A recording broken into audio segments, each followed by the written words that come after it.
안녕하세요. 재미진 역사입니다. 칭기스칸, 말할 필요도 없이 동서양을 막론하고 최고의 정복자 중에 한 사람이죠. 그의 군대는 강했습니다. 거기에다가 전술까지 기가 막히게 구사해서 적들은 거의 다 그의 군대의 상대가 되지 못했습니다.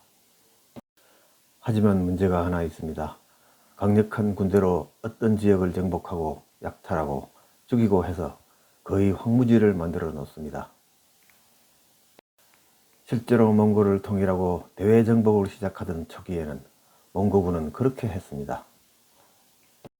무슬림 역사가 주베이니의 세계 정복자의 역사라는 책에 따르면 당시 몽고군은 서하, 북중국, 중앙아시아, 이란 등의 지역에서 거의 3,500만 명 이상의 인명을 살육했습니다. 이런 약탈전에는 하나의 패턴이 있습니다. 우선 정복한 지역의 사람들을 모두 성 밖으로 몰아내어 모이게 합니다. 그리고 젊은 남녀와 몽고군이 필요로 하는 물건을 만들어줄 수공업자들 등 기술자만 제외하고는 모두 죽여버리고 성은 무너뜨리고 가옥은 불태웁니다.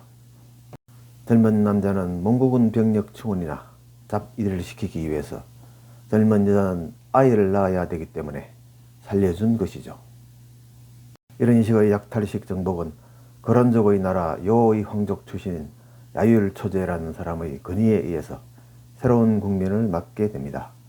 그의 건의는 특히 북중국 지역을 지목하여 행해진 것이었죠. 몽골이 숙적인 금나라를 침공합니다. 이때 야율초제는 금의 수도인 중도에서 살았고 관료로서 일하고 있었죠. 야율초제는 1214년 중도가 함락되고 몽골군에게 포로로 잡히게 됩니다. 그러나 포로로 잡혀왔음에도 그는 당당한 풍모와 거침없는 태도를 보였습니다. 그런데다가 천문학과 점술에 능통하였고 학문적 수준도 높았기 때문에 칭기스칸의 눈에 띄어 중국어 담당 관리로 임명되어서 그의 측근으로 있게 됩니다. 몽골인들은 중국의 여러가지 제도나 문물에 거의 문외한이 있기 때문에 야율초제 같은 인재가 필요했던 것이죠. 그 여러가지 재주를 보고 탐복한 칭기스칸은 아들들에게 그를 스승으로 여기라는 말을 했다고도 전해집니다. 칭기스칸이 죽고 그의 아들 우구데이, 영어로는 오고타이가 칸이 되자 야율초제는 더욱 신임을 얻게 됩니다. 그는 중원의 옛 조세제도를 되살려서 더 이상 약탈자가 아닌 지배자로서 안정되게 세금을 걷어서 통치해야 한다고 건의합니다. 이 건의에 대해 우구데이는 감탄하면서 야율초제를 칭찬하고 그대로 시행합니다. 몽골의 한 귀족이 중원의 대평원을 사람이 없는 곳으로 만들어 자신들의 가축들을 데려다 키우자면서 중원인을 모조리 학살하자는 끔찍한 진언을 했을 때 야율초제는 단호하게 반대합니다. 1234년 금나라가 수도 개봉이 함락되면서 멸망했을 때도 몽골인들은 그들이 금나라 군대에 당한 과거의 순환과 개봉 전투 당시에 당한 막심한 피해에 대해 복수하자면서 개봉의 주민을 모두 죽일 것을 건의했지만 이 건의 역시 야율초제의 적극적인 중재로 시행되지 않게 됩니다.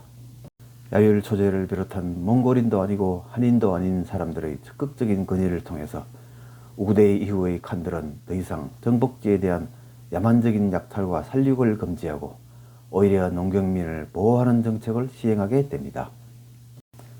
우구데이가 죽고 중원의 행정체계에 생목인들, 지금의 중동 사람들이 본격적으로 참여하면서 중국식 통치 시스템에 대해 변화의 바람이 일고 몽골인들은 이것을 받아들이게 됩니다. 야율초제는 이때부터 영향력을 잃어가기 시작하고 곧 벼슬에서도 물러나게 되면서 만년에는 시리에 빠져 살다가 죽습니다. 약탈은 일시적인 침략에는 이익이 될지도 모르지만 장기적 관점으로 볼 때는 제도적 정비로 인한 세금의 징수가 정규적인 국가의 수입이므로 국가 재정도 안정되고 백성들도 안심하고 살 수 있게 하는 윈윈의 시스템인 것입니다. 이런 제도의 시행으로 불필요한 살생을 해대는 야만적인 몽골의 무지한 정복 방식에 제동을 걸었습니다. 산 사람이 세금을 낼 수 있는 것입니다. 죽은 자는 국가를 위해서 아무 일도 할 수 없죠. 여러 반론이 있는 것도 사실이지만 야율초제는 원이라는 중국 왕조이자 중국을 영토로 한 칸국의 성립 기반을 만든 사람입니다.